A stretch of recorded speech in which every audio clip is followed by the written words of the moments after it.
السلام علیکم. جوړ په خیر. ملګرو زموږ چینل در سره سبسکرایب کړئ او خوا کې د ګونګړي نښان ووهئ ترڅو زموږ له نوو ویډیو څخه خبر شئ.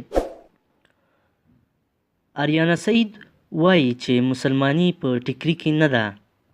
آریانا سعید د حجاب بې عزتي وکړه او که اړ شوه. آریانا سعید د خلکو سختو غبرګونونو سره مخ ده چې اوس ترې ځان نشي خلاصولی. ولې آریانا د حجاب بې عزتي ته مخه وکړه؟ آریانا سعید داسې یو افغانه ښځه ده چې د هیچ چا خبره په ځان نه مني او خصوصا د لباس په برخه کې. په دې وروستیو کې یوې ښځې ویډیو په ټولنیزه شبکو کې مشهوره شوه چې ویلي وو آریانا دې خپل لباس ته توجه وکړي او کوشش دې نه کوي چې خپل د بدن غړي د نورو ته وښیي چې دا د ښځو لپاره مناسب کار نه ده. دغه ښځه زیاتوي چې موږ ښځو لپاره حجاب ده چې باید پرې عمل وکړو او آریانا دې باید د بدن غړي خرڅ نه کړي.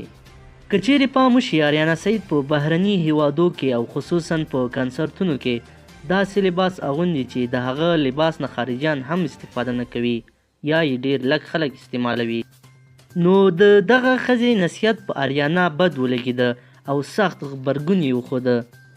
ځینې ویډیو چې د آریانا سعید د رسمي پاڼو څخه نشر شوې په دغه ویډیو کې آریانا په ځواب کې داسې وایي: اسلام په حجاب کې نه ده، اسلام د انسان په زړه کې ده، مسلماني په ټیکري کې نه ده.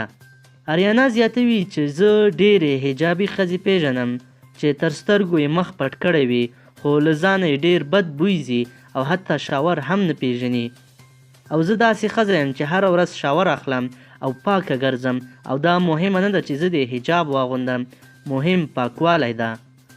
د آریانا دغه خبرو د خلکو سخت غبرګونونو سره مخ شوه چې جنجال یې اوس هم روان ده او خلکو په مختلفو رسنیو کې د آریانا دغه کار غندلی او وایي چې د حجاب د بې عزتي حق نه لري او نه به اجازه ورکړو چې دا کار وکړي یا یې بل څوک وکړي ځکه چې زموږ ټولې ښځې په حجاب کې پټې دي.